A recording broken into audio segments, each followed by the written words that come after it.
कि हम ऑपरेशन सिंदूर 2.0 के लिए कितना तैयार हैं, लेकिन पाकिस्तान की सीमा पर क्या हो रहा है? पीओके में लोग सड़कों पर हैं और सेना के खिलाफ नाराजगी है। सेना के जवानों को कैसे वहां पर मार के भगाया जा रहा है, ये हम देख रहे हैं। यानी अपनी सीमाएं पाकिस्तान सुरक्षित नहीं रख पा रहा है, सीमा पर लोगों को सेटिस्फाई नहीं कर पा रहा। हम अपनी सीमाओं से पाकिस्तान को जवाब दे रहे हैं।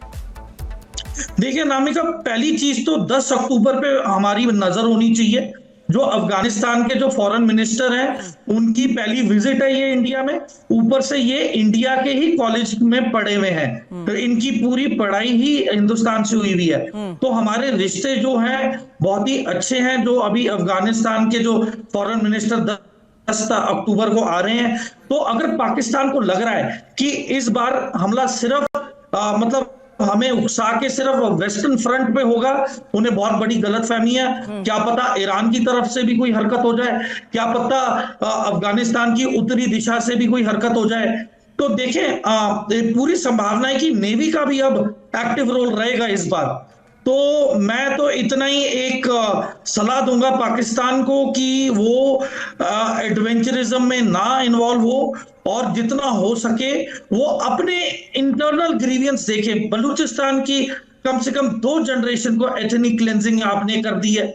फिर आपने पश्तूनों के ऊपर हवाई बम दागे हैं अपनी एयरफोर्स के जरिए। फिर गिलगित बाल्टिस्तान के लोगों ने अभी परसों, जहां पे 12 लोगों की हत्या हो गई, 79 लोगों की, तो वहां पे भी अनरेस्ट हो रहा है।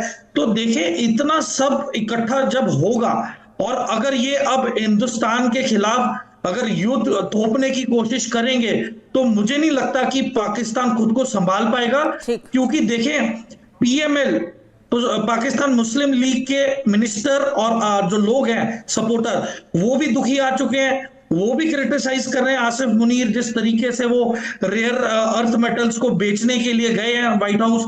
फिर दूसरी तरफ इमरान खान की पार्टी पीएमएल, पीटीआई, तो तहरीक इंसाफ जो इनकी पॉलिटिकल पार्टी है, सबसे बड़ी पार्टी है। तो देखें, इनका फ्रंट इंटरनली तो वैसे ही खुला हुआ है।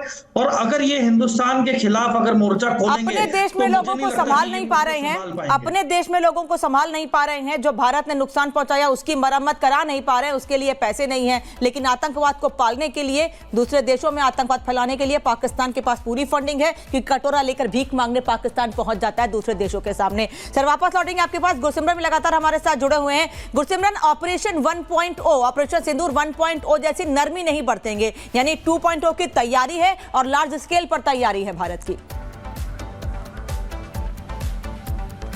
देखिए, स्वाभाविक तौर पर यह कहने का मतलब सेना प्रमुख का बिल्कुल साफ था कि ऑपरेशन सिंदूर 1.0 में भारत की तरफ से क्या किया गया था, यह समझना बड़ा जरूरी है। भारत ने पाकिस्तान के किसी भी सैन्य ठिकाने को जो है या सैन्य प्रतिष्ठान को निशाना नहीं बनाया था। शुरुआत में टारगेट सिर्फ आतंक का वो गढ़ थे, जो 9 ठिकाने जहां पर आतंकी थे, आतंक के बड़े कैंप्स चलते थे, या फिर आतंक की फैक्ट्री जो है वहां पर पूरा षड्यंत्र रचती थी, उसे भारत की तरफ से निशाना बनाया गया था। लेकिन जब भारतीय सेना प्रमुख जनरल उपेंद्र द्विवेदी ये कहते हैं कि ऑपरेशन 1.0 में संयम नहीं बरता जाएगा, जैसा पहले बरता गया, जैसे बरता गया 6 मई से 10 मई तक, तो इसका मतलब यह है कि अब भारत की तरफ से जब भी प्रहार किया जाएगा तो वो प्रहार एक इकट्ठा प्रहार होगा, जो आतंक के ठिकानों पर होगा, पाकिस्तानी सैन्य क्षमताओं पर होगा, ताकि पाकिस्तान को वो मौका ही ना मिले कि आतंकी ठिकानों या सैन्य प्रतिष्ठानों पर हुए हमले से पाकिस्तान उठ भी पाए। भारतीय वायुसेना, भारतीय नेवी और भारतीय सेना जो है वो मिलकर उन्होंने ऑपरेशन सिंदूर 1.0 को अंजाम दिया।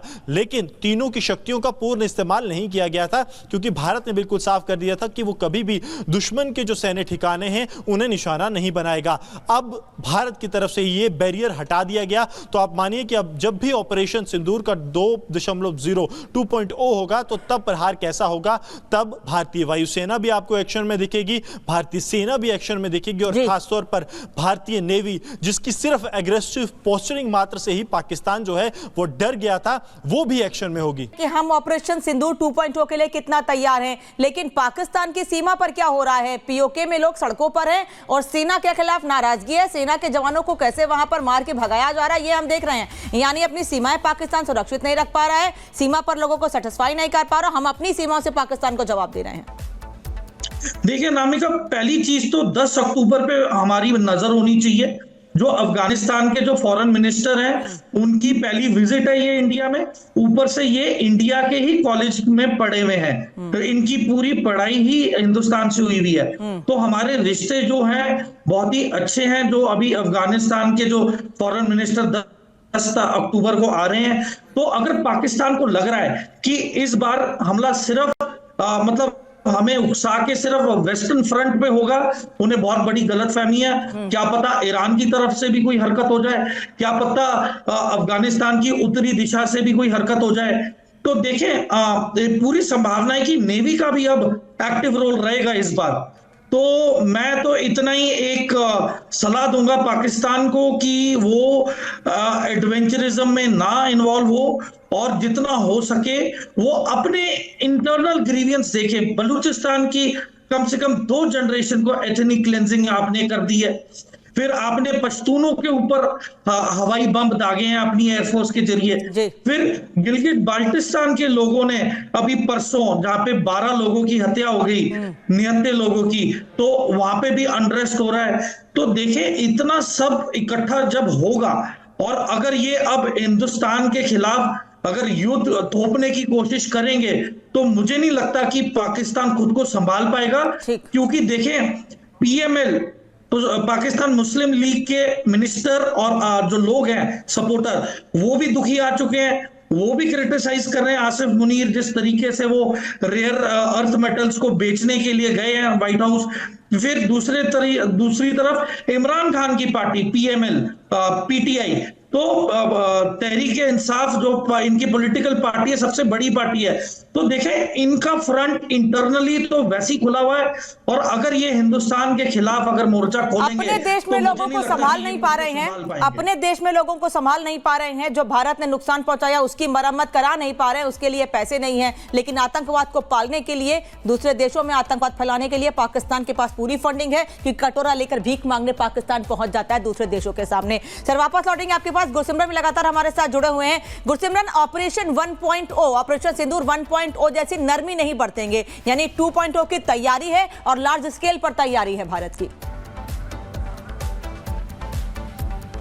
देखिए, स्वाभाविक तौर पर यह कहने का मतलब सेना प्रमुख का बिल्कुल साफ था कि ऑपरेशन सिंदूर 1.0 में भारत की तरफ से क्या किया गया था यह समझना बड़ा जरूरी है। भारत ने पाकिस्तान के किसी भी सैन्य ठिकाने को जो है या सैन्य प्रतिष्ठान को निशाना नहीं बनाया था। शुरुआत में टारगेट सिर्फ आतंक का वो गढ़ थे, जो 9 ठिकाने जहां पर आतंकी थे, आतंक के बड़े कैंप्स चलते थे या फिर आतंक की फैक्ट्री जो है वहां पर पूरा षड्यंत्र रचती थी, उसे भारत की तरफ से निशाना बनाया गया था। लेकिन जब भारतीय सेना प्रमुख जनरल उपेंद्र द्विवेदी ये कहते हैं कि ऑपरेशन 1.0 में संयम नहीं बरता जाएगा जैसा पहले बरता गया, जैसे बरता गया 6 मई से 10 मई तक, तो इसका मतलब यह है कि अब भारत की तरफ से जब भी प्रहार किया जाएगा तो वो प्रहार एक इकट्ठा प्रहार होगा, जो आतंक के ठिकानों पर होगा, पाकिस्तानी सैन्य क्षमताओं पर होगा, ताकि पाकिस्तान को वो मौका ही ना मिले कि आतंकी ठिकानों या सैन्य प्रतिष्ठानों पर हुए हमले से पाकिस्तान उठ भी पाए। भारतीय वायुसेना, भारतीय नेवी और भारतीय सेना जो है वो मिलकर उन्होंने ऑपरेशन सिंदूर 1.0 को अंजाम दिया,